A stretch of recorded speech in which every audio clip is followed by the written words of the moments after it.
कृष्णा। राधे राधे। सभी भक्तों को सादर प्रणाम। आप सभी भक्तों का दिन मंगलमय हो।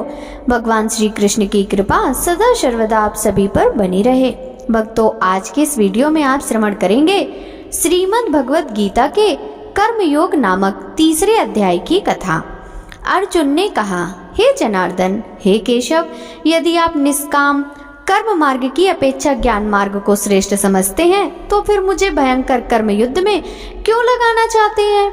आप अनेक अर्थ वाले शब्दों से मेरी बुद्धि को मानो मोहित कर रहे हैं। अतः इनमें से मेरे लिए जो एकमात्र श्रेष्ठ कर हो उसे आप कृपा करके निश्चित पूर्वक मुझे बताएं, जिससे मैं उस श्रेय को प्राप्त कर सकूं। श्री भगवान ने कहा, हे निष्पाप अर्जुन, इस संसार में आत्म साक्षात्कार की दो प्रकार की विधियां पहले भी मेरे द्वारा कही गई हैं।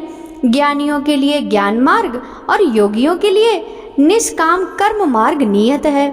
मनुष्य ना तो बिना कर्म किए कर्म बंधनों से मुक्त हो सकता है और ना ही कर्मों के त्याग मात्र से सफलता को प्राप्त हो सकता है। कोई भी मनुष्य किसी भी समय में क्षण मात्र भी कर्म किए बिना नहीं रह सकता, क्योंकि प्रत्येक मनुष्य प्रकृति से उत्पन्न गुणों द्वारा विवश होकर कर्म करता है। जो मनुष्य कर्म इंद्रियों को वश में तो करता है किंतु मन से इंद्रियों के विषयों का चिंतन करता रहता है, ऐसा मूर्ख जीव मिथ्याधारी कहलाता है। हे अर्जुन, जो मनुष्य मन के द्वारा इंद्रियों को वश में करने का प्रयत्न करता है और बिना किसी आसक्ति के कर्म योग का आचरण करता है, वही सभी मनुष्यों में अति उत्तम मनुष्य है। हे अर्जुन, तू अपना नियत कर्तव्य कर्म कर, क्योंकि कर्म ना करने की अपेक्षा कर्म करना श्रेष्ठ है। कर्म ना करने से तो तेरी यह जीवन यात्रा भी सफल नहीं हो सकती। यज्ञ की प्रक्रिया ही कर्म है। इस यज्ञ की प्रक्रिया के अतिरिक्त जो भी किया जाता है उससे जन्म मृत्यु रूपी बंधन उत्पन्न होता है। अतः हे कुंती पुत्र, उस यज्ञ की पूर्ति के लिए संग दोष से मुक्त रहकर भली भांति कर्म का आचरण कर। सृष्टि के प्रारंभ में प्रजापति ब्रह्मा ने यज्ञ सहित देवताओं और मनुष्यों को रचकर उनसे कहा कि तुम लोग इस यज्ञ द्वारा सुख समृद्धि को प्राप्त करो, और यह यज्ञ तुम लोगों की इष्ट संबंधी कामना की पूर्ति करेगा। इस यज्ञ द्वारा देवताओं की उन्नति करो और वे देवता तुम लोगों की उन्नति करेंगे। इस तरह एक दूसरे की उन्नति करते हुए तुम लोग परम कल्याण परमात्मा को प्राप्त हो जाओगे। यज्ञ द्वारा उन्नति को प्राप्त देवता तुम लोगों की सभी आवश्यकताओं की पूर्ति करेंगे, किंतु जो मनुष्य देवताओं द्वारा दिए हुए सुख भोगों को उनको दिए बिना ही स्वयं भोगता है, उसे निश्चित रूप से चोर समझना चाहिए। यज्ञ से बचे हुए अन्न को खाने वाले भक्त सब पापों से मुक्त हो जाते हैं, किंतु अन्य लोग जो अपने इंद्रिय सुख के लिए ही भोजन पकाते हैं वे तो पाप ही खाते हैं। सभी प्राणी अन्न से उत्पन्न होते हैं। अन्न की उत्पत्ति वर्षा से होती है, वर्षा की उत्पत्ति यज्ञ संपन्न करने से होती है और यज्ञ की उत्पत्ति नियत कर्म वेदों की आज्ञा अनुसार कर्म के करने से होती है। नियत कर्मों का विधान वेद में निहित है और वेद को शब्द रूप से अविनाशी परमात्मा से साक्षात उत्पन्न समझना चाहिए। इसलिए सर्वव्यापी परमात्मा ब्रह्म रूप में यज्ञ में सदा स्थित रहता है। हे प्रथापुत्र, जो मनुष्य जीवन में इस प्रकार वेदों द्वारा स्थापित यज्ञ चक्र नियत कर्म का अनुसरण नहीं करता, वह निश्चय ही पाप में जीवन व्यतीत करता है। ऐसा मनुष्य इंद्रियों की तुष्टि के लिए व्यर्थ ही जीता है, परंतु जो मनुष्य आत्मा में ही आनंद प्राप्त कर लेता है तथा वह अपनी आत्मा में ही पूर्ण संतुष्ट रहता है, उसके लिए कोई नियत कर्म कर्तव्य शेष नहीं रहता। उस महापुरुष के लिए इस संसार में ना तो कर्तव्य कर्म करने की आवश्यकता रह जाती है और ना ही कर्म को न करने का कोई कारण ही रहता है, तथा उसे समस्त प्राणियों में से किसी पर निर्भर रहने की आवश्यकता नहीं रहती है। अतः कर्म फल में आसक्त हुए बिना मनुष्य को अपना कर्तव्य समझकर कर्म करते रहना चाहिए, क्योंकि अनासक्त भाव से निरंतर कर्तव्य करने से मनुष्य को एक दिन परमात्मा की प्राप्ति हो जाती है। राजा जनक जैसे अन्य मनुष्यों ने भी केवल कर्तव्य कर्म करके ही परम सिद्धि को प्राप्त की है। अतः संसार के हित का विचार करते हुए तेरे लिए कर्म करना ही उचित है। महापुरुष जो आचरण करता है समान मनुष्य भी उसी का ही अनुसरण करते हैं। वह श्रेष्ठ पुरुष जो कुछ आदर्श प्रस्तुत कर देता है समस्त संसार भी उसी का अनुसरण करने लगता है। हे प्रथा पुत्र, तीनों लोकों में मेरे लिए कोई भी कर्तव्य शेष नहीं है, ना ही किसी वस्तु का अभाव है, ना ही किसी वस्तु को प्राप्त करने की इच्छा है, फिर भी मैं कर्तव्य समझकर कर्म करने में लगा रहता हूँ। हे पार्थ, यदि मैं नियत कर्मों को सावधानी पूर्वक ना करूं, तो यह निश्चित है कि सभी मनुष्य मेरे ही मार्ग का अनुगमन करेंगे। इसलिए यदि मैं कर्तव्य समझकर कर्म ना करूं, तो ये सभी लोग भ्रष्ट हो जाएंगे। तब मैं अवांछित सृष्टि का उत्पत्ति का कारण हो जाऊंगा और इस प्रकार समस्त प्राणियों को नष्ट करने वाला बन जाऊंगा। हे भरतवंशी, जिस प्रकार अज्ञानी मनुष्य फल की इच्छा से कार्य करते हैं, उसी प्रकार विद्वान मनुष्य को फल की इच्छा के बिना संसार के कल्याण के लिए कार्य करना चाहिए। विद्वान महापुरुष को चाहिए कि वह फल की इच्छा वाले अज्ञानी मनुष्यों को कर्म करने से रोके नहीं, जिससे उनकी बुद्धि भ्रमित ना हो, बल्कि स्वयं कर्तव्य कर्म को भली प्रकार से करता हुआ उनसे भी भली भांति कराते रहना चाहिए। जन्म से लेकर मृत्यु तक के सभी कर्म प्रकृति के गुणों के द्वारा संपन्न किए जाते हैं। अहंकार के प्रभाव से मोहग्रस्त होकर अज्ञानी मनुष्य स्वयं तो कर्ता मानने लगता है, परंतु हे महाबाहु, परम तत्व को जानने वाला महापुरुष इंद्रियों को और इंद्रियों की क्रियाशीलता को प्रकृति के गुणों द्वारा करता हुआ मानकर कभी उनमें आसक्त नहीं होता। माया के प्रभाव से मोहग्रस्त हुए मनुष्य सांसारिक कर्मों के प्रति आसक्त होकर कर्म में लग जाते हैं। अतः पूर्ण ज्ञानी मनुष्य को चाहिए कि वह उन मंद बुद्धि वालों को विचलित ना करे। अतः हे अर्जुन, अपने सभी प्रकार के कर्तव्य कर्मों को मुझ में समर्पित करके पूर्ण आत्मज्ञान से युक्त होकर आशा, ममता और संताप का पूर्ण रूप से त्याग करके शुद्ध कर। जो मनुष्य मेरे इन आदेशों को ईर्ष्या रहित होकर श्रद्धा पूर्वक अपना कर्तव्य समझकर नियमित रूप से पालन करते हैं, वे सभी कर्म फलों के बंधन से मुक्त हो जाते हैं। परंतु जो मनुष्य ईर्ष्यावश इन आदेशों का नियमित रूप से पालन नहीं करते, उन्हें सभी प्रकार के ज्ञान में पूर्ण रूप से भ्रमित और सब ओर से नष्ट भ्रष्ट हुआ ही समझना चाहिए। सभी मनुष्य प्रकृति के गुणों के अधीन होकर ही कार्य करते हैं। यद्यपि तत्वदर्शी ज्ञानी भी प्रकृति के गुणों के अनुसार ही कार्य करता दिखाई देता है, तो फिर इसमें कोई किसी का निराकरण क्या कर सकता है? सभी इंद्रियां और इंद्रियों के विषयों के प्रति आसक्त राग और द्वेष नियमों के अधीन स्थित होती हैं। मनुष्य को इनके अधीन नहीं होना चाहिए, क्योंकि दोनों ही आत्म साक्षात्कार के पथ में अवरोध उत्पन्न करने वाले हैं। दूसरों के कर्तव्य धर्म को भली भांति अनुसरण यानी नकल करने की अपेक्षा अपना कर्तव्य स्वधर्म को दोषपूर्ण ढंग से करना भी अधिक कल्याणकारी होता है। दूसरों के कर्तव्य का अनुसरण करने से भय उत्पन्न होता है, अपने कर्तव्य का पालन करते हुए मरना भी श्रेयस्कर होता है। अर्जुन ने कहा, हे वृषनिवंशी, मनुष्य न चाहते हुए भी किसकी प्रेरणा से पाप कर्म करता है? यद्यपि ऐसा लगता है कि उसे बलपूर्वक पाप कर्म के लिए प्रेरित किया जा रहा है। तब श्री भगवान ने कहा, इसका कारण रजोगुण से उत्पन्न होने वाले विषय वासना और क्रोध बड़े पापी हैं। तू इन्हें ही इस संसार में अग्नि के समान कभी न तृप्त होने वाले महान शत्रु समझ।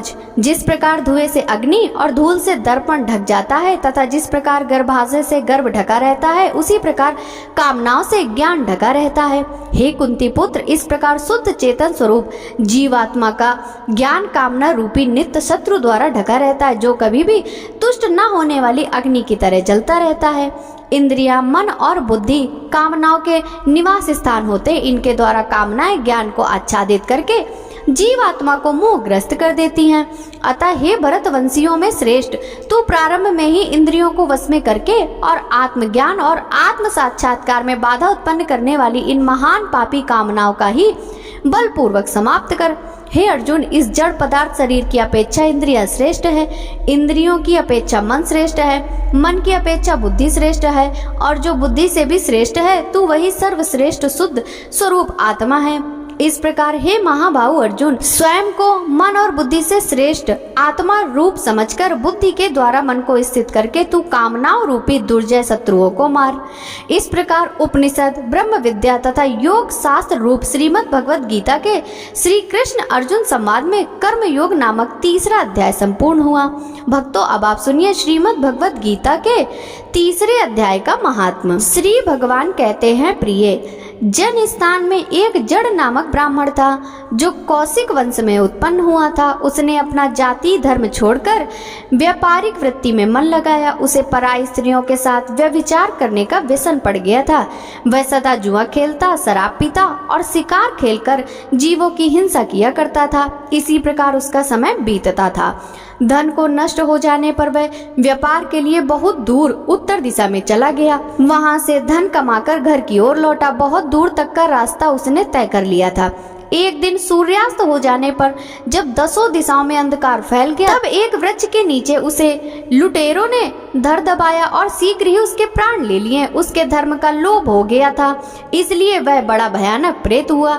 उसका पुत्र बड़ा ही धर्मात्मा और वेदों का विद्वान था। उसने अब तक पिता के लौट आने की राह देखी। जब वे नहीं आए तब उनका पता लगाने के लिए वह स्वयं भी घर छोड़कर चल दिया। वह प्रतिदिन खोज करता, मगर राहगीरों से पूछने पर भी उसे उनका कुछ समाचार नहीं मिलता था। तदंतर एक दिन एक व्यक्ति से उसकी भेंट हुई जो उसके पिता का सहायक था। उससे सारा हाल जानकर उसने पिता की मृत्यु पर बहुत शोक किया। वह बड़ा बुद्धिमान था। बहुत कुछ सोच विचार कर पिता का पारलौकिक कर्म करने की इच्छा से आवश्यक सामग्री साथ ले उसने काशी जाने का विचार किया। मार्ग में 7-8 मुकाम डालकर वह 9वें दिन उसी वृक्ष के नीचे आ पहुंचा जहां उसके पिता मारे गए थे। उस स्थान पर उसने संध्या वंदन और गीता के 3रे अध्याय का पाठ किया। उसी समय आकाश में बड़ी भयानक आवाज हुई। उसने पिता को भयंकर आकार में देखा। फिर तुरंत ही अपने सामने आकाश में उसे एक सुंदर विमान दिखाई दिया जो तेज से व्याप्त था। उसमें अनेकों क्षुद्र घंटिकाएं लगी थी। उसके तेज से समस्त दिशाएं अलौकिक हो रही थी। यह दृश्य देखकर उसके चित्त की व्यग्रता दूर हो गई। उसने विमान पर अपने पिता को दिव्य रूप धारण किए विराजमान देखा। उनके शरीर पर पीतांबर शोभा पा रहा था और मुनिजन उनकी स्तुति कर रहे थे। उन्हें देखते ही पुत्र ने प्रणाम किया। तब पिता ने भी उसे आशीर्वाद दिया। तत्पश्चात उसने पिता से यह सारा वृतांत पूछा। उसके उत्तर में पिता ने सब बातें बताकर इस प्रकार कहना आरंभ किया, बेटा, दैववश मेरे निकट गीता के 3 अध्याय का पाठ करके तुमने इस शरीर के द्वारा हुए दुष्कर्म बंधन से मुझे छुड़ा दिया। अतः अब घर लौट जाओ, क्योंकि जिसके लिए तुम काशी जा रहे थे वह प्रयोजन इस समय 3 अध्याय के पाठ से ही सिद्ध हो गया। पिता के इस प्रकार कहने पर पुत्र ने तात मेरे हित का उपदेश दीजिए तथा और कोई कार्य जो मेरे करने योग्य हो बतलाइए। तब पिता ने कहा, अनग, तुम्हें यही कार्य फिर करना है। मैंने जो कर्म किए हैं वही मेरे भाई ने किए थे। इससे वे घोर नरक में पड़े हैं। उनका भी तुम्हें उद्धार करना चाहिए तथा मेरे कुल के और भी जितने लोग नरक में पड़े हैं उन सबका भी तुम्हारे द्वारा उद्धार हो जाना चाहिए। यही मेरा मनोरथ है बेटा। जिस साधन के द्वारा तुमने मुझे संकट से छुड़ाया है उसी का अनुष्ठान औरों के लिए करना भी उचित है। उसका अनुष्ठान करके उससे होने वाला पुण्य उन नारकी जीवों को संकल्प करके दे दो। इससे वे समस्त पूर्वज मेरे ही तरह यातना से मुक्त हो अल्प समय में ही श्री विष्णु के परम पद को प्राप्त हो जाएंगे। पिता का यह संदेश सुनकर पुत्र ने कहा, तात, यदि ऐसी बात है और आपकी भी ऐसी रुचि है तो मैं समस्त नारकी जीवों का नरक से उद्धार कर दूंगा। यह सुनकर उसके पिता बोले, बेटा, एवं अस्तु, तुम्हारा कल्याण हो। मेरा अत्यंत प्रिय कार्य संपन्न हो गया। इस प्रकार पुत्र को आश्वासन देकर उसके पिता भगवान विष्णु के परम धाम को चले गए। तत्पश्चात वह भी लौटकर जन स्थान में आया और परम सुंदर भगवान श्री कृष्ण के मंदिर के समक्ष बैठकर पिता के आदेशानुसार गीता के 3रे अध्याय का पाठ करने लगा। उसने नारकी जीवों का उद्धार करने की इच्छा से गीता के पाठ का सारा पुण्य संकल्प करके दे दिया। इसी बीच में भगवान विष्णु के दूत यातना भोगने वाले नरक की जीवों को छुड़ाने के लिए यमराज के पास गए। यमराज ने नाना प्रकार के सत्कारों से उनका पूजन किया और कुशलता पूछी। वे बोले, धर्मराज, हम लोगों के लिए सब और आनंद ही आनंद है। इस प्रकार सत्कार करके पितृलोक के सम्राट परम बुद्धिमान यम ने विष्णु दूतों से यमलोक में आने का कारण पूछा। तब विष्णु दूतों ने कहा, यमराज, शेष शैया पर शयन करने वाले भगवान विष्णु ने हम लोगों को आपके पास कुछ संदेश देने के लिए भेजा है। भगवान हम लोगों के मुख से आपकी कुशल पूछते हैं और यह आज्ञा देता है कि आप नरक में पड़े हुए समस्त प्राणियों को छोड़ दें। अमित तेजस्वी भगवान विष्णु का यह आदेश सुनकर यम ने मस्तक झुकाकर उसे स्वीकार किया और मन ही मन कुछ सोचा। तत्पश्चात नारकी जीवों को नरक से मुक्त देखकर उनके साथ ही वे भगवान विष्णु के वास स्थान को चले। यमराज श्रेष्ठ विमान के द्वारा जहाँ क्षीर सागर है वहां जा पहुंचे। उसके भीतर कोटि कोटि सूर्यों के समान कांतिमान नील कमल दल के समान श्याम सुंदर लोकनाथ जगत गुरु श्रीहरि का उन्होंने दर्शन किया। भगवान का तेज उनकी सैया बने हुए शेष नागों के फनों के मड़ियों के प्रकाश से 2 गुना हो रहा था। वे आनंद युक्त दिखाई दे रहे थे। उनका हृदय प्रसन्नता से परिपूर्ण था।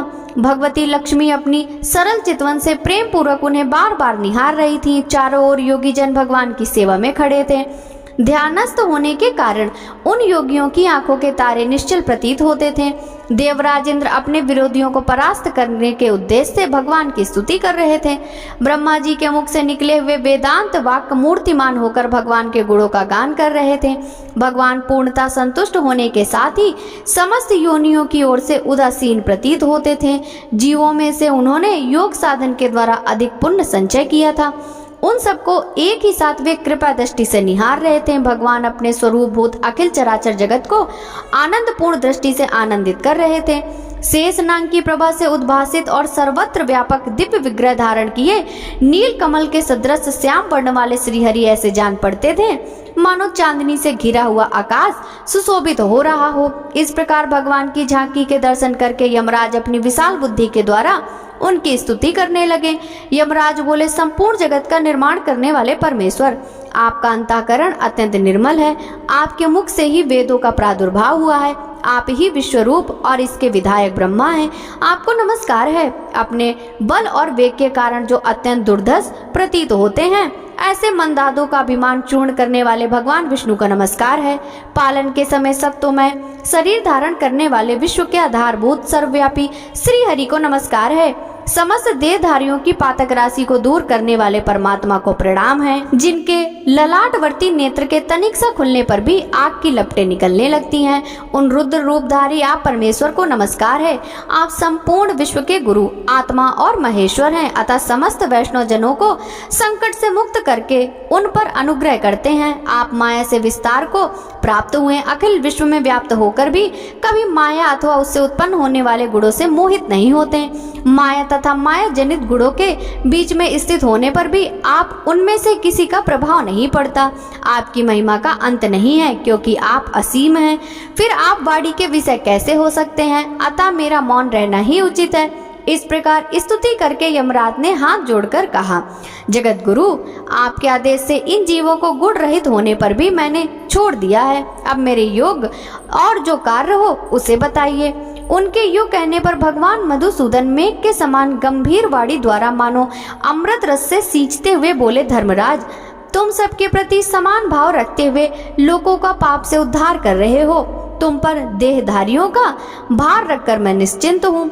अतः तुम अपना काम करो और अपने लोक को लौट जाओ। यह कहकर भगवान अंतर्ध्यान हो गए।